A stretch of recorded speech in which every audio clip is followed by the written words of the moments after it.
Queridos irmãos e irmãs, um maravilhoso dia a todos. Os companheiros internautas que acompanham os nossos trabalhos através do canal 500, a Rede Amigo Espírita, saudamos a todos. Companheiro Virgílio, o presidente da instituição, que muito carinhosamente lembrou do nosso nome e nos convidou para que nós pudéssemos estar aqui mais uma vez para estudar um pouquinho da doutrina dos Espíritos. A Deus, nosso Pai, nós rendemos homenagem nessa manhã de domingo, pela oportunidade que todos nós estamos tendo de mais uma vez estarmos realizando as nossas tarefas aqui no mundo material. A proteção na nossa viagem, da cidade de Linhares até aqui, nós só temos a agradecer à divindade por essa proteção e esse apoio. E o tema que nós escolhemos para abordar no dia de hoje é relativo aos exilados da capela, mito ou realidade. É muito comum nós ouvirmos comentários a respeito dos exilados da capela. O pessoal fala errado, não é exilados de capela, é exilados da capela, porque capela é uma estrela.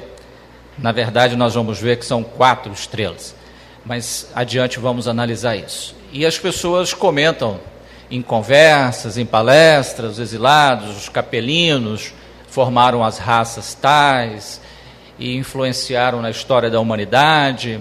Então são vários os comentários e a maioria dessas anotações, dessas análises, dessas conversas se dá baseado na informação oferecida pelo Espírito Emmanuel, através da mediunidade do médium Chico Xavier, que no ano de 1938 lançou um livro chamado A Caminho da Luz. Nesta obra, A Caminho da Luz, que nós inclusive trouxemos um slide com um trecho desse livro, ele faz uma análise acerca da vinda de espíritos dessa constelação, e esses espíritos teriam aportado aqui no planeta Terra, dando origem a 4 grandes raças. Porém, companheiros, essa palestra é uma palestra que nós temos que ter muito cuidado, porque nós vamos ter que criar uma objeção em relação a uma informação prestada pelo Espírito Emmanuel. E eu sei que, ao falar isso, muitas pessoas poderão não gostar, porque existe ainda no movimento espírita, no meio espírita, uma certa dificuldade em se fazer aquilo que Kardec já nos orientava à época da codificação, que é rejeitar 99 verdades do que aceitar uma única mentira.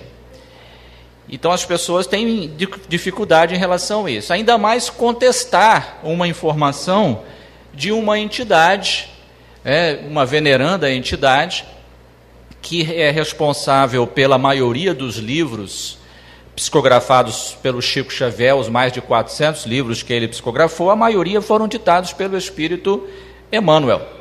Então, eu sei que isso poderá causar um certo mal-estar. Tem muitas pessoas que são fãs do Emmanuel de carteirinha. Eu também sou. Mas só que existe uma informação que, para os dias atuais, essa informação que ele nos ofereceu, ela entra em contradição com a ciência.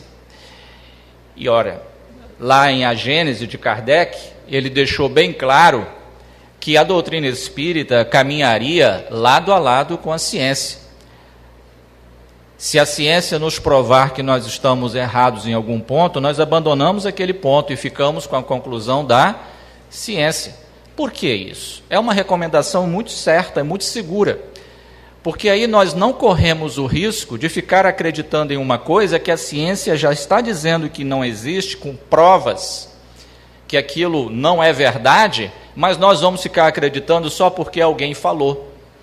Nós não corremos esse risco na doutrina espírita, porque nós sempre vamos ficar com as informações que a ciência nos oferecer, baseado em evidências científicas. Então, se algum espírito der alguma informação e essa informação contradizer os postulados científicos, no momento, agora, nesse instante, nós temos que ficar com as conclusões da ciência, para nós não cairmos no ridículo.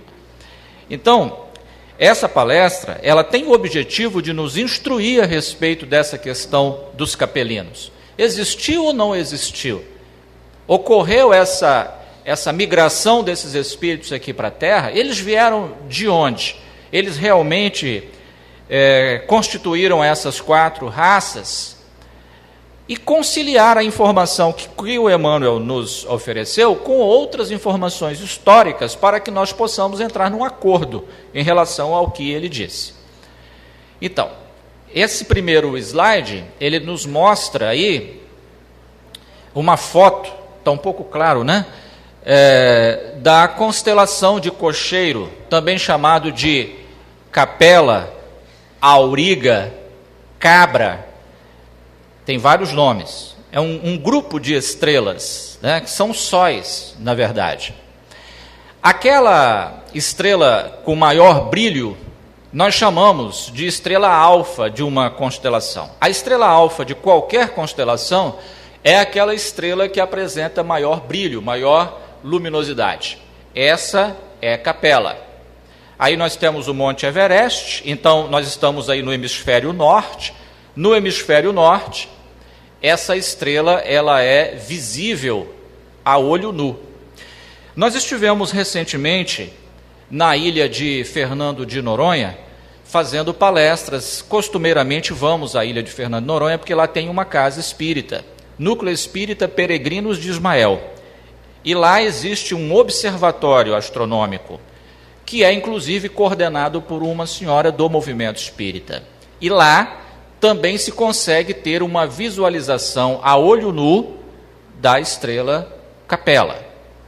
Eles conseguem fazer essa observação lá na ilha de Fernando de Noronha. Bom, quando se fala dessa questão da possibilidade de migração de espíritos de outros mundos, há de se considerar um dos postulados da doutrina espírita, que é em relação à pluralidade dos mundos habitados. Talvez para aquela pessoa que esteja vindo pela primeira vez à casa espírita, possa achar um pouco estranho essa questão de nós falarmos de espíritos que saíram de um mundo, vieram para outro mundo, ou desse mundo foram para outro, porque muitas pessoas acreditam que só há vida neste mundo, só aqui na Terra. Nós, os espiritistas, acreditamos que todas as casas, todas as moradas da casa do Pai são habitadas. Todos os mundos que gravitam no universo são habitados, dentro das suas condições. Então, achar que somente o planeta Terra tem vida inteligente é emitir um atestado de burrice em relação ao nosso Criador. Afinal de contas, para que ele teria criado uma quantidade infinita de planetas, de mundos, e colocar vida somente aqui na Terra? Que, por sinal, não é lá grandes coisas. Nós não somos pessoas tão especiais, seres tão especiais, merecedores de ter somente ou a exclusividade de ter o universo para a nossa contemplação. Então, só para que nós tenhamos uma ideia, nós, estamos entre 7 bilhões de pessoas aqui no planeta Terra. Já até essa marca já modificou. Em um planeta, entre 8 planetas do nosso sistema solar. Eram 9, mas o Plutão foi rebaixado, ele não é mais considerado um planeta pelos astrônomos. Nós estamos entre 100 bilhões de sistemas planetários. Então, o nosso sistema solar, com os 8 planetas, nosso Sol, o nosso satélite, os satélites dos outros planetas, nós estamos entre 100 bilhões de sistemas planetários. Em uma galáxia, entre 100 bilhões de galáxias. Afinal de contas, quem somos nós? Quem é você? um grãozinho, né? Um grãozinho de poeira cósmica perdido nesse espaço infinito. Então, considerar a possibilidade de somente o planeta Terra ter vida é realmente dizer que a divindade não possui a inteligência suprema. É emitir um atestado realmente de burrice, porque se nós olharmos, por exemplo, um bairro com, vamos colocar, 1000 casas, o indivíduo construiu 1000 casas, e colocar família para morar somente uma casa, no mínimo esse indivíduo ele possui alguma disfunção mental. Para que ele construiu 1000 casas e colocou família somente em uma casa? Não faz sentido, não tem lógica. As outras casas para quê? Para nada, absolutamente nada? Sendo que tudo no universo tem uma utilidade providencial. Então, para nós espíritas, a vida existe em todos os confins do universo, em todos os sistemas. Na pergunta 55 do Livro dos Espíritos, que foi editada em 18 de abril de 1857, essa edição tinha 501 perguntas, né? Depois, a 20 de março de 1860, Kardec ampliou para 1019 perguntas, e na 55 ele faz a seguinte pergunta: são habitados todos os globos que se movem no espaço? E os espíritos responderam: sim, são todos habitados, então. E o homem terreno está longe de ser, como supõe, o primeiro em inteligência, em bondade e em perfeição. Entretanto, consideram os espíritos, há homens que se têm por espíritos muito fortes e que imaginam pertencer a este pequenino globo o privilégio de conter seres racionais. Orgulho e vaidade. Julgam que só para eles criou Deus o universo. Então, o orgulho e a vaidade faz isso com as pessoas. E hoje nós estamos num momento muito especial na nossa história. Nós estamos com astrônomos do Observatório Astronômico do Vaticano, mantendo reuniões constantes com astrônomos norte-americanos, por conta de que a possibilidade de contato com os nossos irmãos alienígenas, assim chamados, essa possibilidade, ela existe, ela é real e vai se dar a qualquer momento. Eles já estão, inclusive, tendo que saber qual nação do planeta vai intermediar essa conversa. Quem é que vai representar os terráqueos nesse contato? As religiões já estão começando a se preocupar em relação a isso. Porque como é que vai ficar, então, o mecanismo salvacionista? Como é que vai ficar a questão do salvador desses seres? É Jesus, não é Jesus? Quem é, quem foi? Uma preocupação para as religiões tradicionais, que pregam que somente aqui existe vida.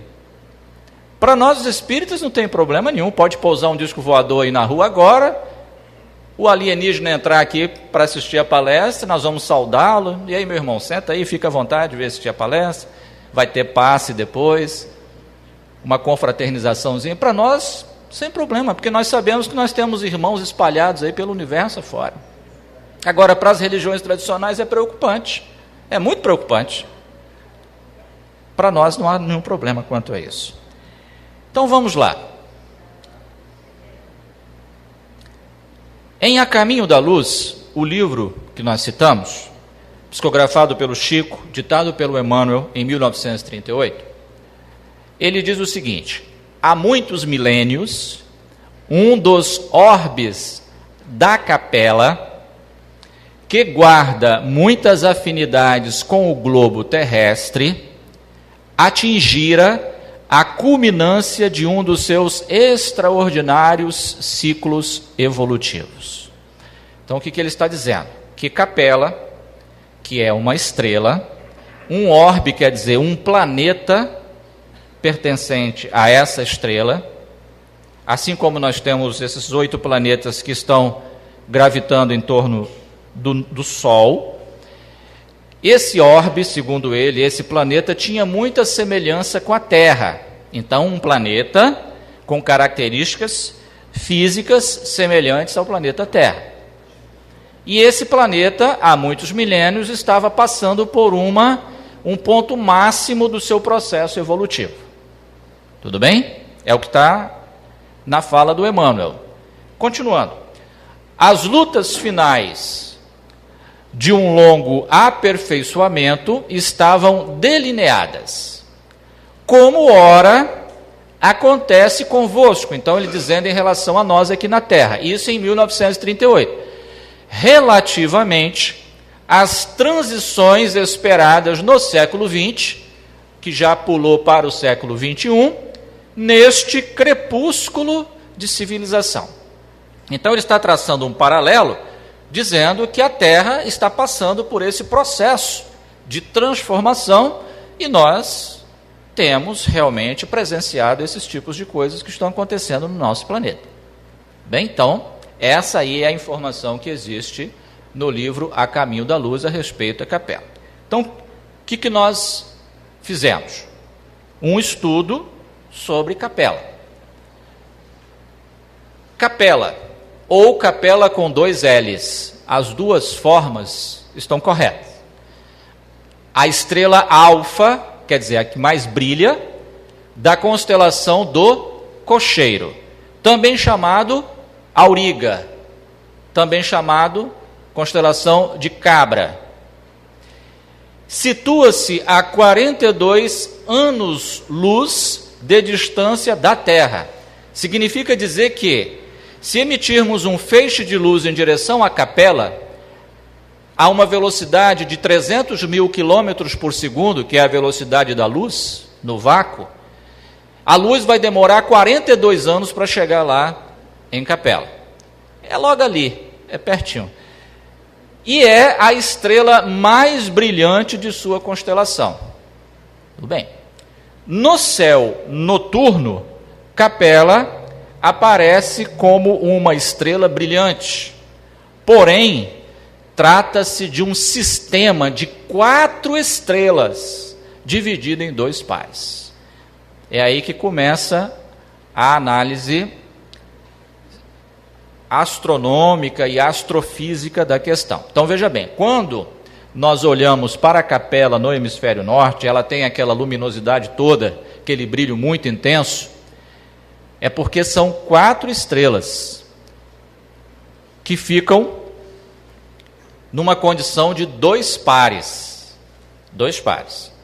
Então, a união da luminosidade dessas 4 torna essa estrutura visível a essa grande distância, 42 anos-luz de distância da Terra. E ela se torna a estrela alfa da constelação. Bom, então, como é que funciona isso daí? O primeiro par de Capela é constituído por 2 estrelas gigantes.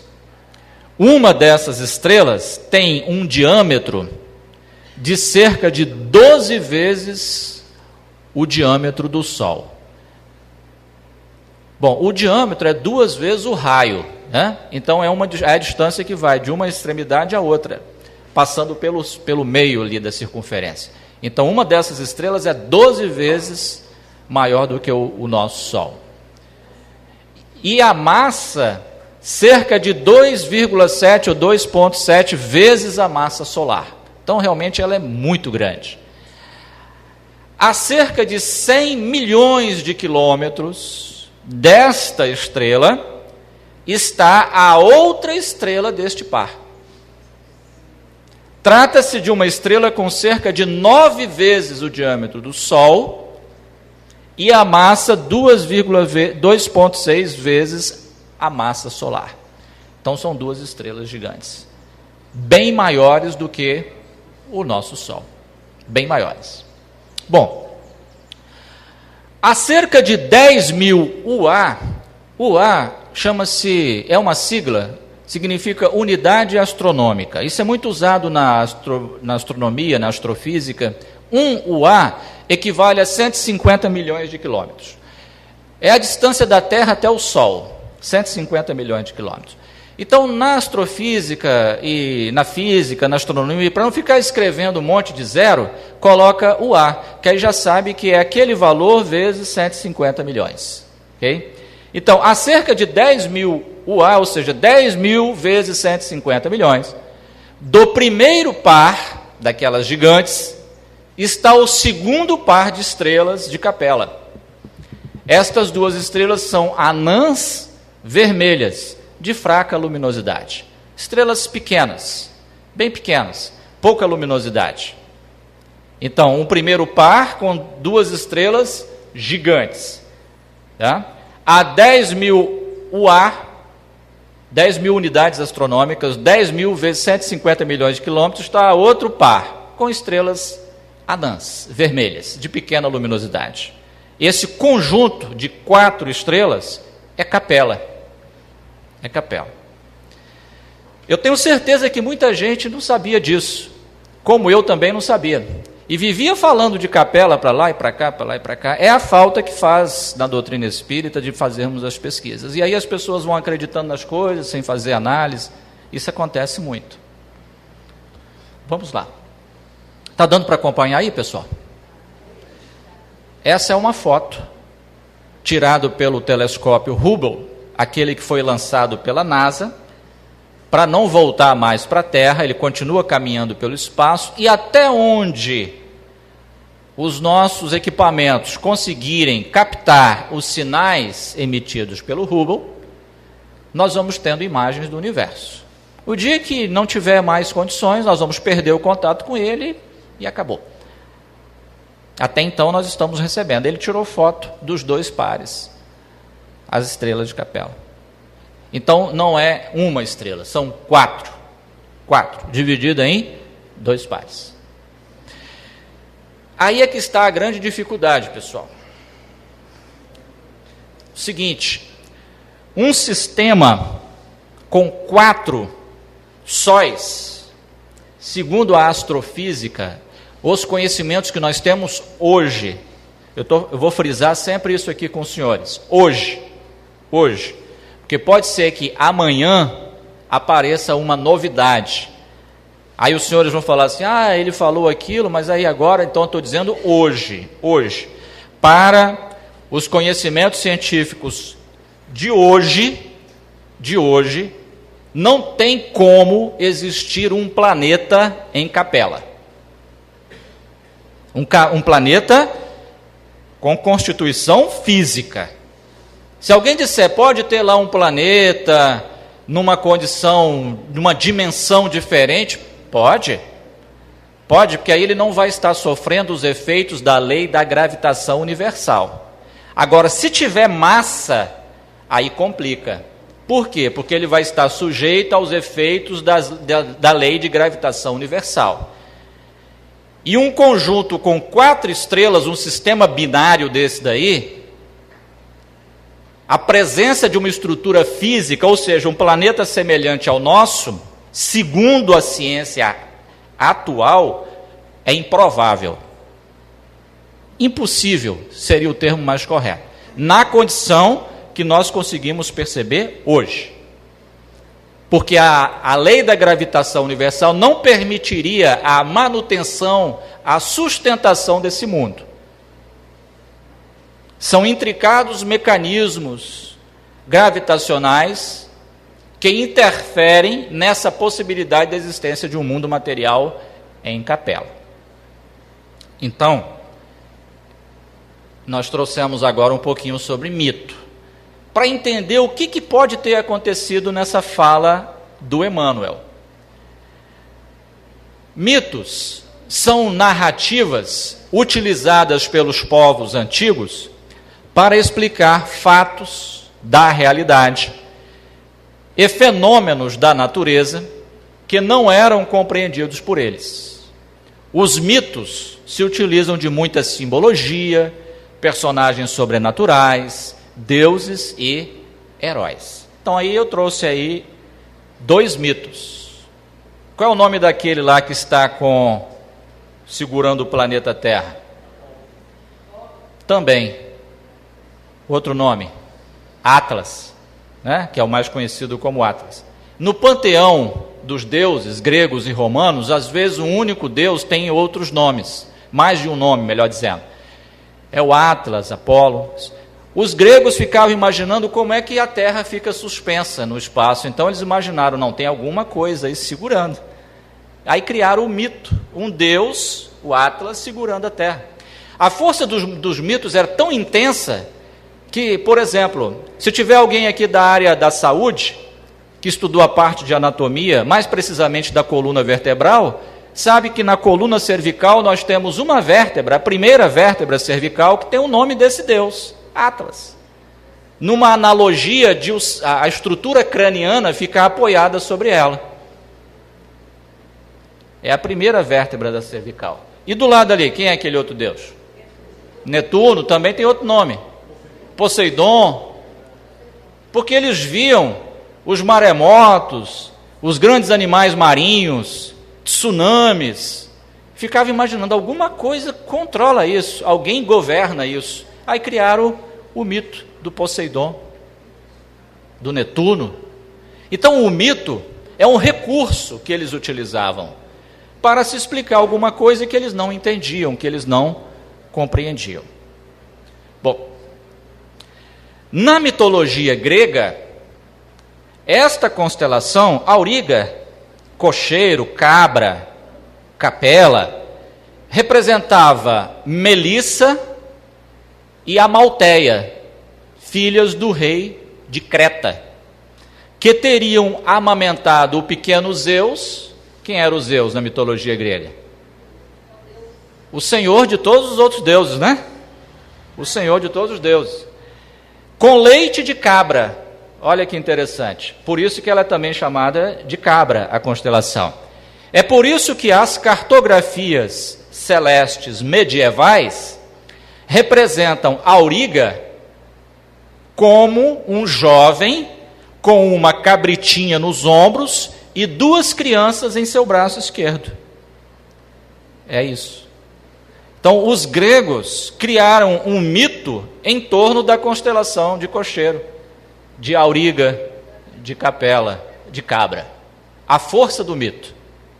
Numa tentativa de se tentar explicar a existência dessa constelação. Aí nós caímos na seguinte questão. A estrela Capela, escrita também com 2 L's, tem um nome, ou melhor, um código astronômico. É HD 33463. Se vocês entrarem em qualquer site de astronomia, de astrofísica e digitar HD 33463, vai trazer Capela. Aí vai trazer a magnitude, angulação, tudo que vocês quiserem saber. Até o momento, não foi detectada a presença de planetas nesse sistema. Tudo bem? Eu botei até o momento. Para não dizer depois, amanhã descobre um planeta lá e o pessoal vai cair em cima de mim, porque eu tenho uns vídeos aí na internet que o pessoal aqui grava. Eu tenho aquele das contradições bíblicas, que eles só não me chamaram de santo lá, porque não deu espaço nos comentários, que fizeram tudo. Então vão dizer depois, né, que eu falei, eu estou dizendo até o momento, não tem, por causa da questão de ser um sistema com 4 sóis, e isso é complexo para se manter um mundo material lá.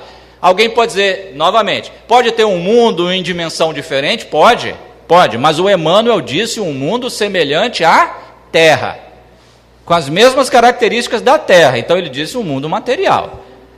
Agora, olha só, a estrela HD 49674 foi descoberto um planeta, um exoplaneta. O que é um exoplaneta? Qualquer planeta fora do nosso sistema solar é chamado de exoplaneta, quer dizer, um planeta fora do nosso sistema solar.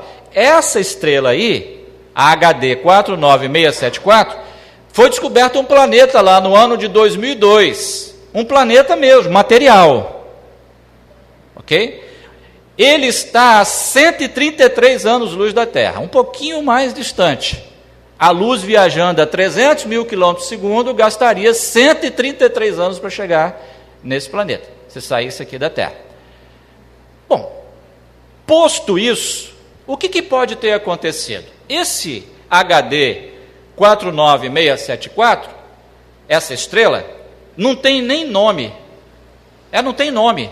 Ela só tem um código astronômico. É possível que o Emmanuel, nessa psicografia, tenha se utilizado de Capela por uma questão do conhecimento que se tem desde a antiguidade de Capela. Já inclusive, faz parte das cartografias medievais. Ele não tinha como dizer, talvez, esse outro aí, HD 49674, que sequer tinha nome. Até hoje não tem um nome, só tem um código astronômico. Então é bem provável, isso é uma dedução minha, tá, pessoal? Minha, eu que estou falando isso. Tá? É bem provável, como ele está, segundo consta, reencarnado, né? Aqui no Brasil, segundo informações, eu não gosto de especular essas coisas, mas segundo informações ele está reencarnado aí, no interior de São Paulo, me parece. Ele não teria condição de vir aqui numa sessão mediúnica e corroborar o que nós estamos falando ou contradizer o que nós estamos falando. Mas, a princípio, analisando, eu particularmente, a essa conclusão. Pode ser que esses exilados tenham vindo desse mundo, dessa outra estrela, que também faz parte da constelação de Cocheiro, mas não tinha nome, e ele tenha se utilizado do nome Capela, pelo fato de Capela ser conhecida, desde a época medieval, desde os gregos. E aí ele utilizou ela como referência, porque ele não tinha como dizer essa outra estrela aí, porque sequer tem nome. Então pode ser que ele tenha lançado mão desse artifício, desse recurso. Agora, em Capela, naquele sistema de 4 estrelas, até o momento, não foi detectado nenhum planeta material lá, que guarde semelhança com a Terra. Tudo bem até aí, pessoal? Deu para entender? Ok? Então, há essa possibilidade dele ter lançado mão desse recurso, do mito de Capela, e usou como referência a estrela capelina, Capela, sendo que, na verdade, esses indivíduos, esses espíritos, teriam vindo de um outro mundo, tipo esse aí, que foi descoberto em 2002, em uma outra estrela, na mesma constelação, a constelação de Cocheiro. Se isso aconteceu, eles então teriam aportado aqui na Terra, presumidamente, há cerca de 10 mil anos atrás, no período neolítico, o período em que nós estávamos aí dominando os metais, também chamado, né, de período do metal, o bronze, o ferro, nós estávamos já com um certo domínio. Então eles teriam vindo à Terra com uma tarefa específica, porque o que teria acontecido lá?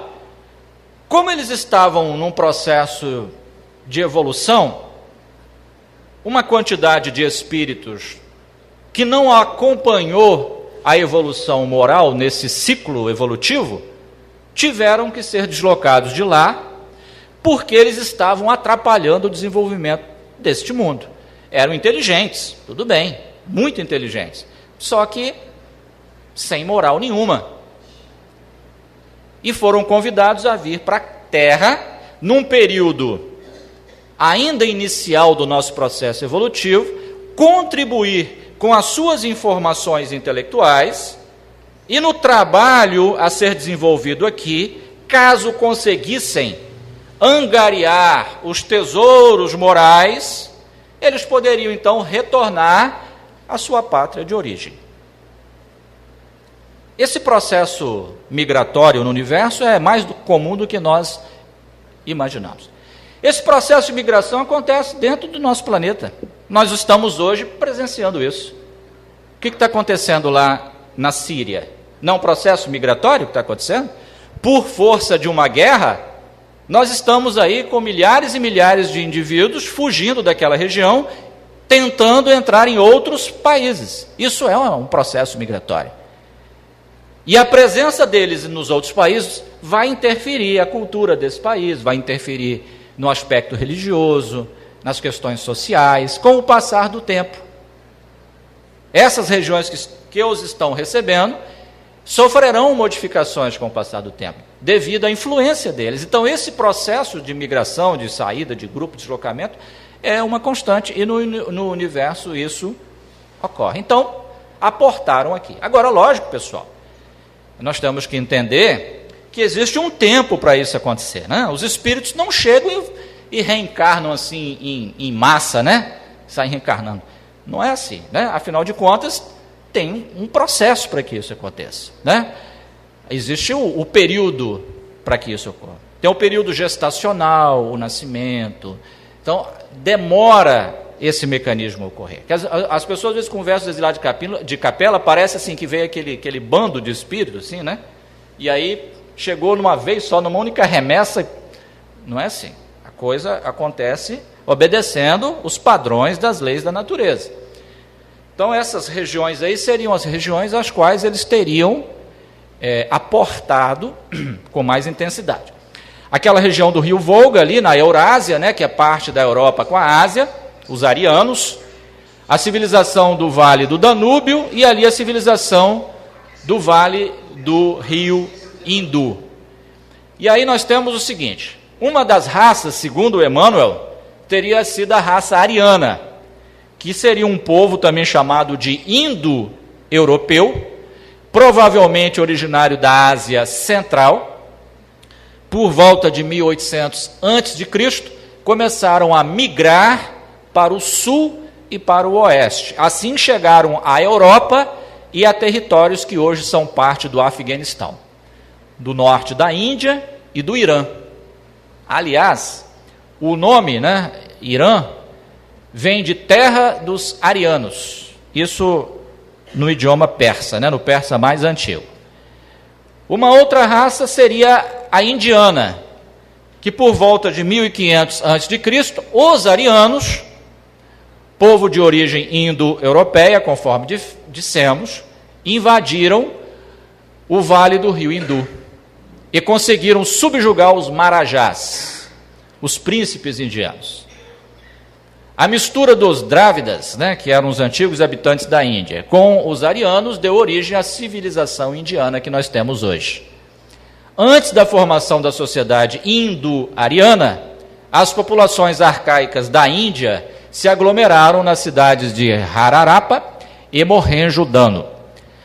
Ao longo de sua história, a Índia caracterizou-se pela variedade de religiões praticadas em seu território. Quem vai lá na Índia fica assim, né, surpreso com os diversos deuses, né, os diversos cultos que eles mantêm como uma tradição realmente que se perpetuou. O povo hebreu, o israelita, que é o atual judeu, que teria se originado aqui na região de Ur, nesse mapa de baixo aqui, na Caldeia, na região da Mesopotâmia. Essa região entre os rios Tigre e Eufrates, muito citado nos textos bíblicos, né? Cidadezinha de Ur, onde o Espírito apareceu para pai Abraão, disse para pai Abraão que ele deveria seguir, que ele o orientaria em direção a Canaã, a terra prometida. Aí ele pega Ló, seu sobrinho, a sua esposa Sarai, na época chamava Sarai, depois que ela muda o nome para Sara, o pai dele, vão até Terá. Lá em Terá o pai dele desencarna e eles prosseguem a viagem. Então o Abraão é considerado patriarca do povo hebreu. Teria se originado nessa região aí, na Mesopotâmia. Os hebreus deixaram relatos dessas reminiscências, dessas lembranças, da saída deles de um mundo melhor e aportar aqui num mundo ainda inferior. No livro de Isaías, por exemplo, capítulo 14, versículo 12, nós encontramos assim: como caíste desde o céu, ó Lúcifer, filho da alva, como foste cortado por terra, tu que debilitavas as nações. Temos aí uma metáfora. O Lúcifer, ser da luz, ser iluminado, filho da alva, filho da luz, quer dizer, um espírito avançado, que estava perturbando as nações, quer dizer, estava atrapalhando o desenvolvimento lá. Ele tinha muito avanço intelectual, teve que vir para a terra, então caiu aqui na terra. É aquela sensação do paraíso perdido que os textos bíblicos nos apresentam. A sensação da perda de um lugar tão bom e ter que vir habitar aqui um planeta ainda inferior. Temos outra anotação em Gênesis 6, 1, 4. Viram os filhos de Deus que as filhas dos homens eram formosas, e tomaram para si mulheres de todas as que escolheram. Os filhos de Deus são referências desses espíritos que vieram, os espíritos mais avançados. Viram as mulheres terráqueas, terrenas, belas, e coabitaram com elas. Havia naqueles dias gigantes na terra, e também depois, quando os filhos de Deus entraram às filhas dos homens, e delas geraram filhos. Estes eram os valentes que houve na antiguidade, os homens de fama, os nefilins, que os textos bíblicos também fazem referência em Gênesis 6, 1, 4. Ou seja, a miscigenação, a mistura desses espíritos que vieram de um outro orbe, com grande avanço intelectual, reencarnaram aqui e começaram o seu processo de procriação com as mulheres, espíritos terráqueos, que se encontravam já aqui no nosso planeta. Então, os textos bíblicos trazem uma referência metafórica a respeito disso daí. E, por último, uma das 4 raças, as quais, particularmente, tenho até dificuldade de falar, porque os egípcios, por mais que nós estudemos, mais nós ficamos intrigados com a característica desse povo. Uma coisa realmente sensacional e fantástica. Particularmente fico muito triste quando vejo esses filmes e agora novelas, que colocam os egípcios na condição de opressores, de povo mau. Os hebreus têm essa mania, registrar os egípcios como... E a verdade da história não é nada disso. Nada disso. Os egípcios, eles surgiram nessa região aí nós temos o rio Nilo. A parte superior do mapa ali é o Baixo Egito, e a parte inferior é o Alto Egito. Uma estrutura invejável de sociedade, de conhecimento no campo da astronomia, da matemática, da física. Até hoje, os pesquisadores ficam alucinados, intrigados, quando se estudam as pirâmides. Kelps, Khafre e Miquerinos, e as pirâmides escalonadas ali embaixo, as menores. Para termos uma ideia, essas pirâmides estão alinhadas com Órion e Andrômeda, 2 constelações, perfeitamente alinhadas. Ninguém daqui do planeta Terra teria condição de fazer isso. Somente espíritos com essa capacidade, vindo de outra região do espaço. Isso intriga até hoje os pesquisadores. E outras características mais que elas apresentam, as pirâmides. A sociedade egípcia é um exemplo de organização. Sistema de coleta de lixo, perfeito para a época. Recolhimento de resíduos. Sistemas de irrigação, esgoto. Aí as pessoas vêm com essa história hoje em dia de que eles escravizavam, os hebreus. Na Bíblia tem essa história lá. Os egípcios nunca foram atrás dos hebreus para torná-los escravos. Os hebreus que procuraram o Egito 2 vezes por causa da fome. Eles eram nômades. Caminhavam pelo deserto, nômades, chegavam no lugar, tinha alimento, comida, eles usavam, acabava, eles não plantavam nem um pé de cebolinha. Bom, eu não sei nem se tinha cebolinha naquela época, mas um exemplo, nada. Aí veio uma seca terrível.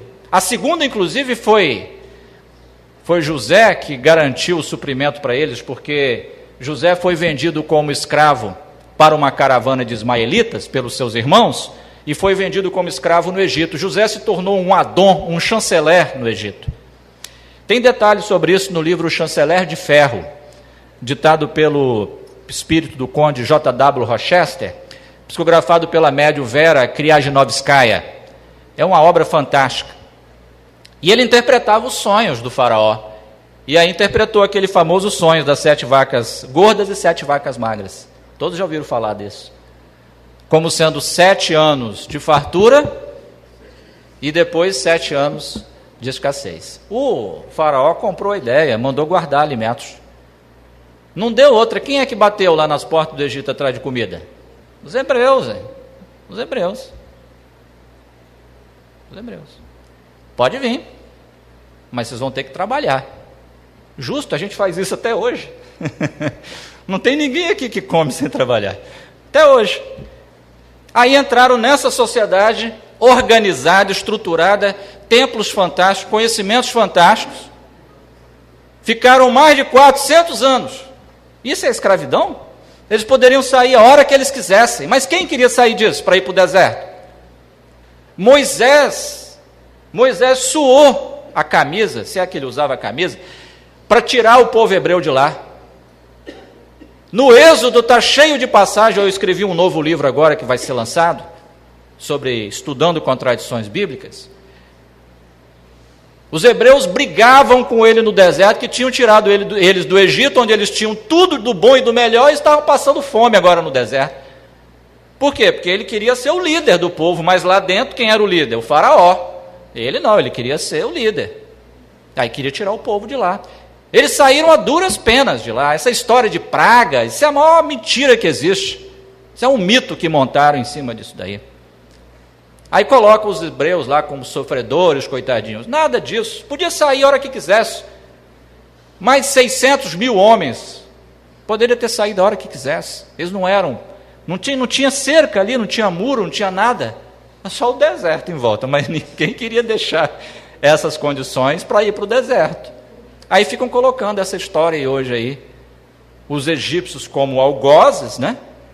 E na verdade eles que ofereceram toda essa estrutura para que eles pudessem ali permanecer. O Moisés, como se diz no ditado popular, cuspiu no prato que comeu, porque ele foi criado na intimidade dos templos egípcios, ele foi tratado como um cidadão egípcio.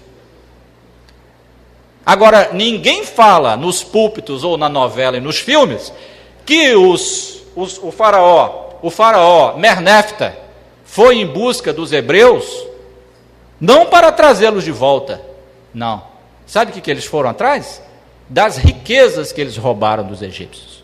Porque a Bíblia diz assim, que eles pediram a Deus a permissão para levar emprestado os bens dos egípcios. Está lá na Bíblia.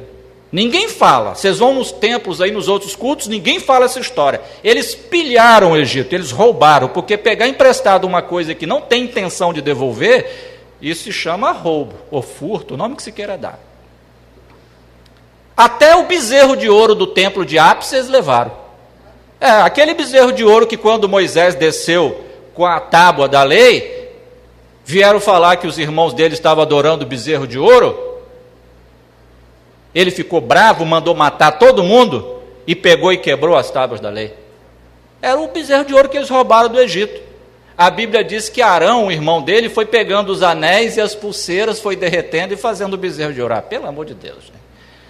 Da onde esses anéis e pulseiras? Também roubaram dos egípcios, porque eles não tinham. Mas essa história ninguém conta. Porque fica feio, né, falar. Aí quando a gente fala na doutrina espírita, o pessoal fala que nós somos contra a Bíblia.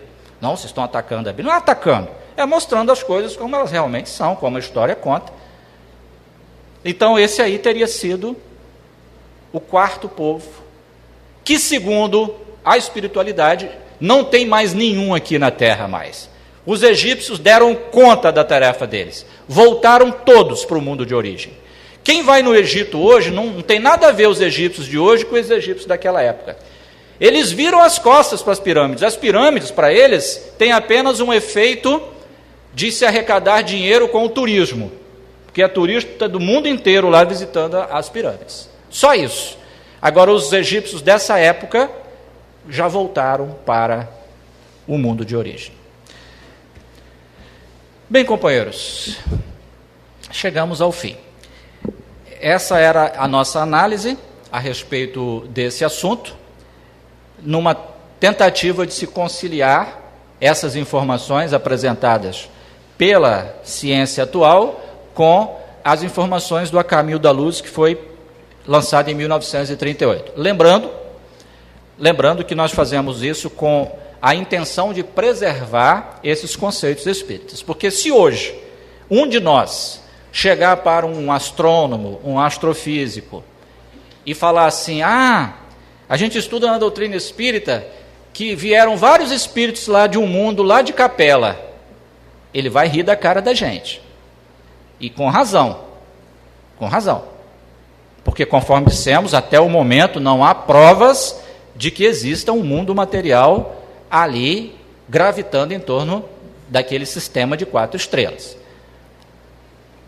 Por esse motivo, nós então tomamos o cuidado de fazer esse alerta em relação a essas informações. Agradeço muito a atenção dos senhores, agradeço a atenção dos internautas e que Deus possa abençoar poderosamente a nossa vida. Que assim seja.